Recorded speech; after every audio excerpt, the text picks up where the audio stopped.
Hey everybody, welcome to Down in the Dale. I'm Shelly. Today is Sunday, February 8th, 2026. I'm 60 years old, 5'5", right? Yeah. And I don't know what I was going to say there, but I'm not saying whatever. Um, oh my gosh. So I started this journey on August 24th, 2025, and I was 287 at that time. I started on 2.5 milligrams of Mounjaro because I'm a type 2 diabetic, and I took the 2.5 for 8 weeks, and now I've been on 5 milligrams for, let's see, 16 weeks. And last week, I weighed 255.5, and this week, I am 253.5. Hooray! So that is a loss of 2 pounds. And the last time I had a loss that big was back in November. It's been really slow and steady ever since. So this medication is not magic. It's not overnight. It's just steady chiseling off that mountain that seems so far away at the moment. But it's closer than I think. Sure. I'm still moving forward, still showing up, and still taking my shots, making better choices, and trying to build something that lasts longer than motivation. I have two scales, my scale from my healthcare system that they can see. So I get on that one every single day and see what the changes are depending on what I eat and I look at that. And then I also have a Renfo scale, which I got a month after I started Mounjaro. So my starting weight on that was, oh my gosh, I don't remember. But I'm putting it up here so you can see what my starting weight is because this picture shows my comparison between September 13th and today because I get on the Renfo once a week. So I always put the information from my Renfo scale into Chat GPT and I ask it to analyze it.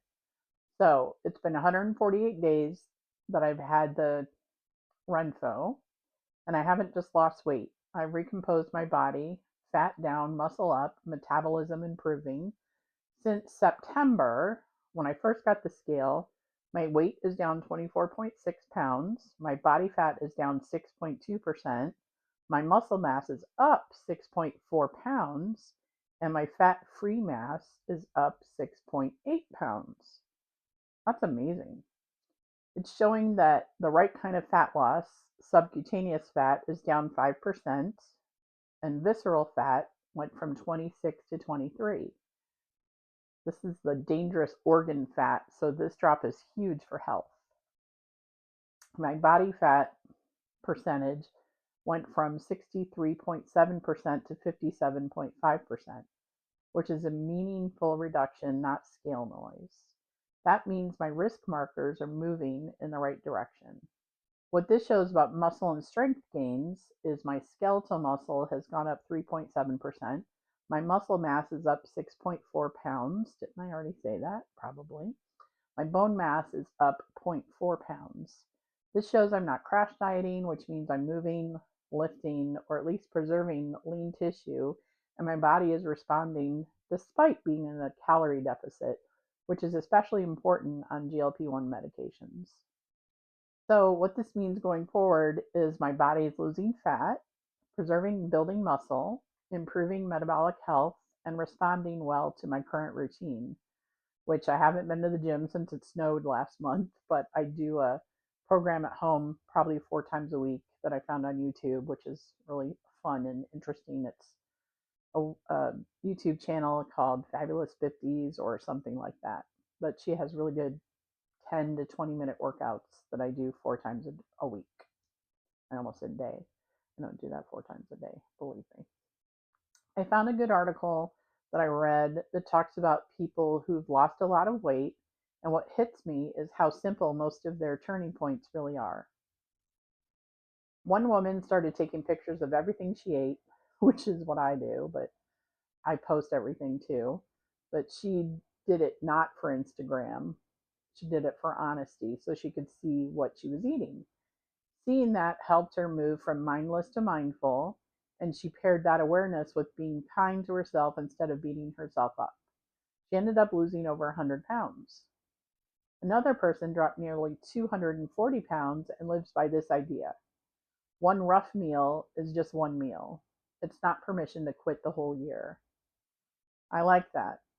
It keeps a mistake from renting an apartment in your head, which I'm sure all of us have said things like, you have something on the weekend and then you say, oh, I'll just start again on Monday. And then it'll be, oh, I'll just start again next week. Oh, I'll just start again next week. And then who knows how long it goes. It just keeps going down the little rabbit hole. There was also a guy who found a lunch that he liked and ate it almost every day and lost over 100 pounds. Routine gave him rails to run on, no daily debate, and no drama.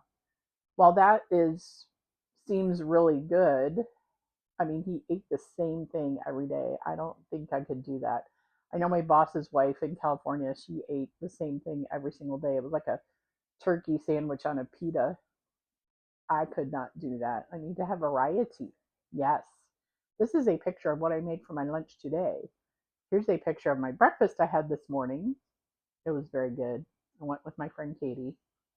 We had a lovely little time. We went to a place 20 minutes, 30 minutes from here, maybe in Pioneer, Ohio. It's not that far away, but it was really good. And I enjoyed it. I ate about half of it. So I'm going to have the rest tomorrow for breakfast. I also read about a dietitian using a GLP-1 medication who made protein the star of every eating moment. Protein first, then fruits and vegetables, and if there was room after that, maybe the starch, which is good. You should eat protein first. That's what we try to do on this. It helps. It helped her lose weight while protecting muscle. And there was one man who literally started with just 1 minute on a Stairmaster. And every day he went a little further and further. And then that tiny start snowballs into 100 pounds gone, which is amazing. Repeatable actions help. So, reading all of that, here's what I kept coming back to. Nobody found a secret tunnel. They found something they could keep doing when the excitement wore off. So for me, at week 24, the mission stays the same. Keep it sustainable, keep it honest, and keep going. You just want to keep going because the big wins are actually just a pile of small days that refuse to quit. Sure. Sure, Chat GPT. That's perfect. So that was a great article. And I'm going to switch over to a California story. But today I'm going to talk about how I made my way to California. When I was 22, I left Michigan and moved to New York for 7 years. And the last year and a half that I was in New York, I was working at Warner Brothers on Long Island, not in the city, because I never wanted to work in the city. I lived on Long Island. Going to the city took 45 minutes by train, and then you still had to get to wherever you were working. So, depending on which way from Penn Station, uptown or downtown, I did not want to do that. So, I worked on Long Island the whole time that I lived there. In the last year and a half, well, before I found this job, I was happy at my job. I was working for an accounting firm, so it was fine but boring work. I was the assistant, so I wasn't doing accounting, but it was the same stuff all the time. And I was helping my cousin's niece look for a job, and while we were doing that, I saw an ad for an assistant position at Warner Brothers, and it was on Long Island, and I said, "Oh, I'll apply for that. That sounds like fun." And so a month went by and I hadn't heard anything, and I finally got a call back and to come in for an interview, and it was with International Theaters, which they had. Warner Brothers used to have theaters around the world, and it was the second assistant to the president's office. And I found out that the reason I hadn't heard anything was because they travel all the time, so they just took their time finding somebody. So I got the position, and then after I was there, about a month after I was there, I heard them talking about when the office moves to Burbank, and I'm all, what? why would this perfectly good job be going to Burbank, and why did no one tell me when I started? Because I had no inkling, you know, of what was going on. And I kind of feel that's kind of crazy that they didn't tell me. But so he retired, the president retired. That's why they were moving the office to Burbank. They wanted this person to start the division, and he lived on Long Island, so they let him do whatever he wanted. And so the office was on Long Island. He was there for about a year and retired. And then the new president came in, and he was from another theater group. He had worked at another theater group his whole life. And we moved to the office 6 months later to Burbank. And I, of course, was like, can I go to Burbank? Because I don't like snow. And they did not move assistants to Burbank. So, well, actually, me and the president's assistant, of course, they moved her, but they weren't going to move me because I asked to go. They did not offer me my job to move.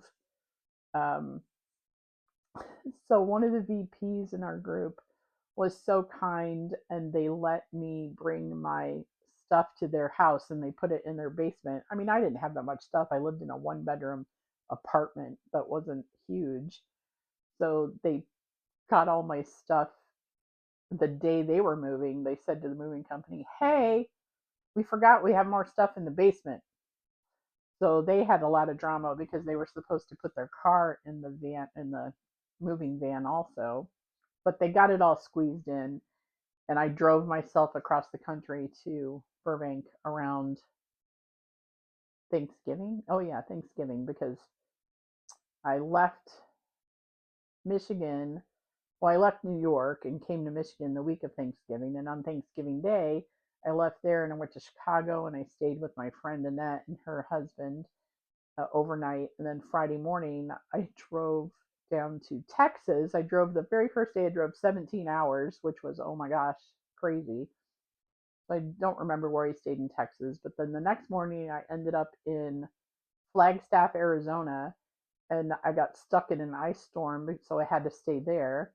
And then the next night, I was so tired, I went to somewhere like an hour outside of Los Angeles and stayed there for the night, probably like Riverside or something. So the very next day, I was supposed to be at work. It was the Monday. So I was supposed to be to, well, honestly, I think maybe they didn't expect me at work until Tuesday. I don't remember. But so, I'm driving along the freeway. I get off the freeway, and I go up to the gate, and I tell them I'm starting work there. They had my name, parked in the parking garage, went into the building, which, if you watched Lois and Clark, this was Star Labs building. I'll put a picture of it here. I used to see him, Dean Cain, dressed in his little Superman outfit. We were on the fifth floor, and they would be filming down below. I would see him filming. Well, I guess maybe there's a celebrity in here. I have another Dean Cain story I'll tell one other day too, because this is going somewhere else. So the very first day, we were all there, and we went to lunch at the cafeteria. And so we all get our food and we go sit outside. And this is September, no, not September. This is November. Maybe it's December by now. I don't know. No, it's the Monday after Thanksgiving, so it was still November. At the table next to us was this group from this TV show that had just started in September of 94. It was the cast from ER. I don't know if I've talked about this yet. I have to write down, well, I can see what I've talked about. I don't think I've talked about this. But they were all sitting next to us, and I just couldn't eat my lunch because I was the only one at my table who knew all who they were, because nobody else was watching the show. ER was an amazing show. And I went there a couple of times. I would always see them because, they filmed on the lot, and I walked around the lot at lunchtime generally. They would be playing basketball. They played basketball at lunchtime at the fitness center. It was outdoor half court. I don't even know if it was a full half court, but it was an outdoor basketball, and you could always watch them playing. My boss played with them all the time. Everybody was afraid to check George Clooney and Noah Wiley and Anthony Edwards. I think Anthony played basketball too, but it was generally Noah and George. And my boss was not afraid to play with them. He would check them, and it was a good game of basketball for them. Anyway, that's my story this week. The ER cast at the table next to me, and I couldn't eat. It was crazy. Yeah. Anyway, like and subscribe. Thanks for sticking around. I will see you next week down in the Dale. Bye bye.